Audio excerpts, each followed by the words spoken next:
Саламатсыздар ма үйренушілер, біз кезекті сабағымызды бастаймыз. Яғни бүгінгі сабағымыздың тақырыбы ол символдық жиын. Біз алдында символ тақырыбын және жиын тақырыбын өткен болатынбыз.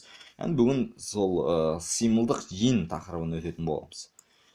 Енді символдық жиын ол және білесіздер, әрбір символ жеке бір символдарды береді.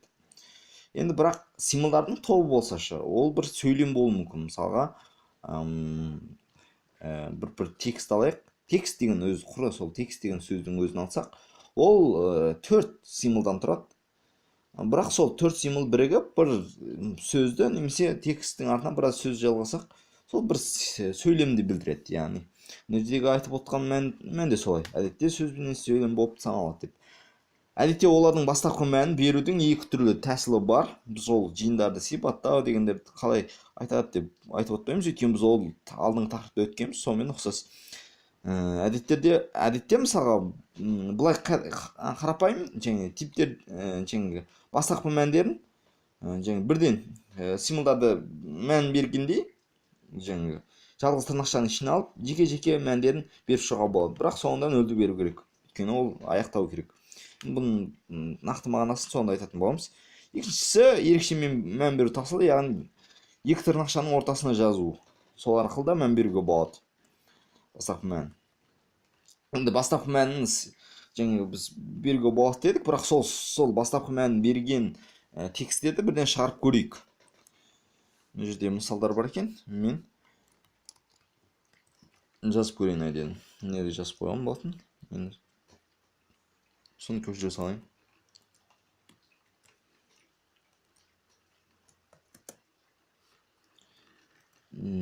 Бізде бәрі дұрыс сияқты, көрейік. Міне, ойлаған текстіміз шықты. Бұл жерде ес нені білдіреді деген сияқты сұрақ туындауы мүмкін. Әрине жиынның аты, мына типі, мына ұзындығы. Бірақ мына жерде 5 символ. Соңғы нөлмен аяқтау керек. Оның не мағына білдіретін, соны айтатын боламыз. Ал мынау жиынның атын пайдаландық. Өйткені жиынның аты сол жиынның адресін береді. Оны қазір шығарып көрсетем. Мына жерде мына ес деген не деген сөз дегенде, ес кілттік сөзі ол string деген сөздің басқа әрпінен келген. String деген өзі бір сөз текст сақтайтын типтердің бірі. Оны біз соңғы тақырыптарда айтатын боламыз. Яғни қазірше бізге осылай шығару жеткілікті. Енді мына жерде мен мынаны көшіре салайын. Сосын сіздерге астында адресін шығарып көрсетейін. Мына жерде ол үшін мынаны астыға түсіргенім дұрыс, өйтпесе артына шығып қалады да сіздерді ажырастырады. Мысалға адресті шығару үшін p-ны қолданатынбыз. Яғни енді осының адресі шығатынын көріп өткендей, мына жиынның адресі шықты. Мен көріп өткенде мына жиынның адресі шықты. Жиынның аты ол адресі, жиынның атын жазатын боласыздар. Немесе мынандай беру тәсілінен сырт мынандай да беру тәсілі бар. Мынаны көшіре салайын. Бұны да көріп сынап көрсеңіздер болады. Яғни мына үстіне жасалайын. Ешқандай қателігі жоқ. Көрейік. Не баяғы сол. Менен ешқандай ауытқан жоқ. Енді слайдқа қайтадан оралайық. Бірақ бізде мынандай қиындықтар туындауы мүмкін. Біз тек қана символдарымыз саннан немесе әріптерден ғана тұрудан сырт, басқа ерекше символдардан да тұруы мүмкін. Яғни мынандай ен деген сияқты, немесе мынандай адрестерді шығарып қалатын жағдайлар болады. Ол кезде қалай болады? Соны біз бірден көрейік. Ең алдымен бірінші мысалымызды алайық. Соны көшіріп ала салайын. Кейін оны жазып сынап көрейін. Бізде қате міндетті түрде ағылшын символында болу керек. Өйтпесе қателік туындайды. Адрес керек емес бізге қазірше. Мынаны ала салайын. Енді көрейік. Көріп өткендей мына бірінші текст шықты. Оның астына мына ерекше символымыз түсір жерді. Мына жерде мына кішкене бостық болғандығы себепті, мынаның аралығында бостық болған себепті мына жерде кішкене бір орынға бостық болып тұр. мынаның алдында. Егер мынаны бүйтіп ала салсақ, бостық болмайды. Қазір көрейік міне. Міне бостық болған жоқ. Енді мынадан кейін кішкене бостық бар, сосын астыға түсіреді. Яғни бұрынғы мағынасын ақтарады, ентердің мағынасын. Ол түсінікті бізге. Екіншісін алайық. Көшіріп алдым. Мынаны компьютерге ала салайын. Енді көрейік қайтадан. Бірақ мына жердегі біздің текстіміз дұрыс емес екен. Мына тағып алу керек. Енді сіздер қараңыздар, мынандай жағдай бар. Және біріншісінде бұл ерекше символды қолданған кезде мынандай белгілерді де ішіне қолдануға болады екен. Яғни мынандай символдарды да. Бұл бізге жаңа бұрынғыдай астына түсіп беру деген сияқты мәндерді атқара алады екен. Ентердің мағынасын. Ал енді мынандай жағдайларда бұдан қандай нәтиже шығатынын көріп алайық алдымен. Міне. Егер біз жеке мынандай символды шығарғымыз келетін болса, онда біз міндетті түрде мынандай сызықша аламыз. Сосын оның артына сол шығаратын символымыз жазамыз. Яғни мынандай. Енді көрейік, мынау шыға ма екен. Шықты міне. Менің атым былай деп. Не тырнақша алып. Ал тырнақшаны жеке былай өзін шығара алмайсыз ғой. Мысалы, мынаны алсаңыз, просто бостық шығады мынандай. Сен былай алсаңыз да тек қана менің атым болып шығады. Жеке осы текст қана шығады. Сондықтан жаңағыдай шығару үшін міндетті түрде артына комментарий жаза салайын. Мынандай текст сызықша қолданасыздар. Соның артына одан кейін жаңағы қажетті символыңыз жазасыз. Мысалға мынандай деген сияқты. Және мына жерде мен басқа символдар қолданып көрейін. Мысалға және мына артына жәнедің мына символды қолданып көре салайын.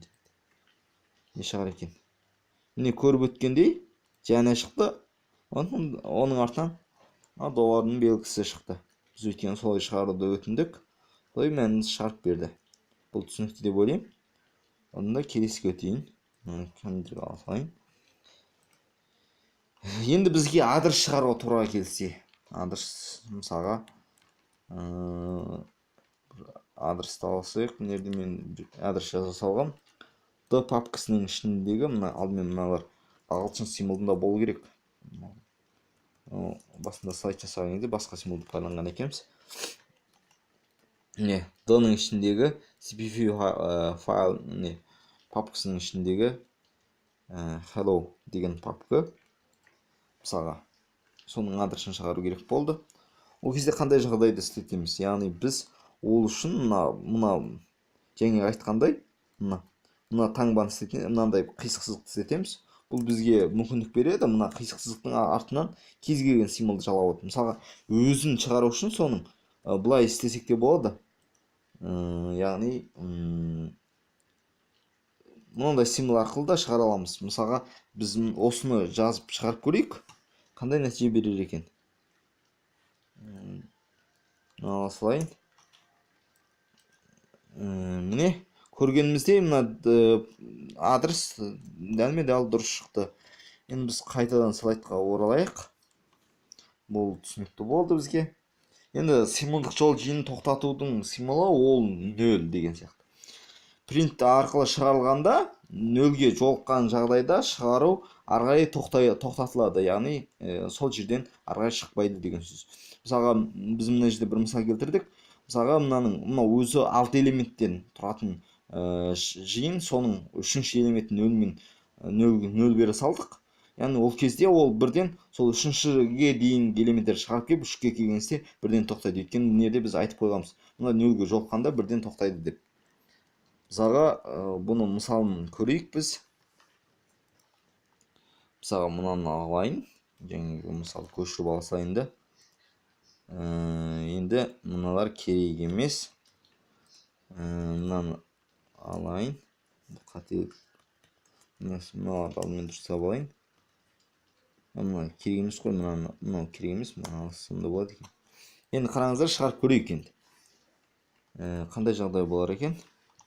алдыңғы 3-2 шығарылды да содан кейінгісі шығарылмайды. Өйткені бұл нөлге жолыққан кезде айттық, принтов ары қарай шығармайды да сол жерден жұмысты тоқтатады. Мысалға біз бұны алғашқы беру тәсіліміз күйінше де көруге болады. Яғни мысалға мынаны алайық та, мынаның астына комменттерге алсаң, сол кезде түсінікті болады. Мысалға мына жердегі мәнді біз 0 берсек болады. Мысалға 0. Енді көрейік. О шыға ма екен? О шықпайды, оған жетпей мына үшеуі шығып, уже 0-ге айланып кетеді. Бұл түсінікті. Шығару тоқтатылады яғни. Енді символдық жиынның тоқтату символын айттық. Егер 0 болмаса, ол жұмыс ары қарай жалғаса береді, бірақ негізі бұл дұрыс болып саналмайды. Сондықтан біз соңына дейін 0-ді қойғанымыз дұрыс соңында. Бірақ ол ары қарай мысалға мәні жоқ болғаннан кейін бірден 0-ді алып қалса, онда жұмыс ары қарай тоқтап қалады, принт ары қарай тоқтап қалады. Ал жаңағы стандартты дұрыс жиын болу үшін міндетті түрде соңында 0 қолданғанымыз дұрыс. Енді нерде назар аударатын түйіндерді жазған болатынбыз. Жиынның ұзындығын лайықты үлкендікте болу керек. Яғни біз ең алдымен мына жиынның ұзындығын тауып алсаңыз, 5 символ болса, 5 символдың үстіне 1-ді қосасыз, 6 символға. Өйткені соңында 0-мен аяқтау керек. Екіншісі ол былай жазған дұрыс емес, яғни үлкен жадыдан үлкен орын алып жүреді. Себебі біз жиынның сипаттаған кезде үлкен орын бөліп тастадық. Бұлай жадыны ысырап етуге болмайды. Сондықтан мүмкіндігінше дәлірек алуға тырысу керек. Одан кейін 0-мен аяқталмаған жиын ол дұрыс жиын болмайды. Соңында 0-мен аяқталған дұрыс. 0-ден кейінгі символдар ешқашан шығарылмайды. Оны да көрдік, біз алдында 0-ден кейінгі символдар шығарылмайтын. Енді қорытынды жасасақ, яғни символдық жиын жайлы түсінік бердік. Соның бастапқы мәнін берудің екі тәсілін көрдік. Бірі тікелей беруге болады, немесе жеке-жеке символ ретінде берудің тәсілі. Және символдық жиынның тоқтату символы ол жаңа 0. Одан кейін соңғы назар аударатын түйіндер. Онда жаңағыдай 0-ден кейінгілер шығарылмайды. Жиынның ұзына лайықты ұзындығы болу керек. Оған жаңа ұзындыққа 1-ді қосасыз. Одан кейін жадыны үлкен орын алып ысырап етпеу керек. Одан кейін 0-мен міндетті түрде аяқтаған дұрыс. Кезекті сабағымыз осымен аяқтаймыз. Сау саламат болыңыздар.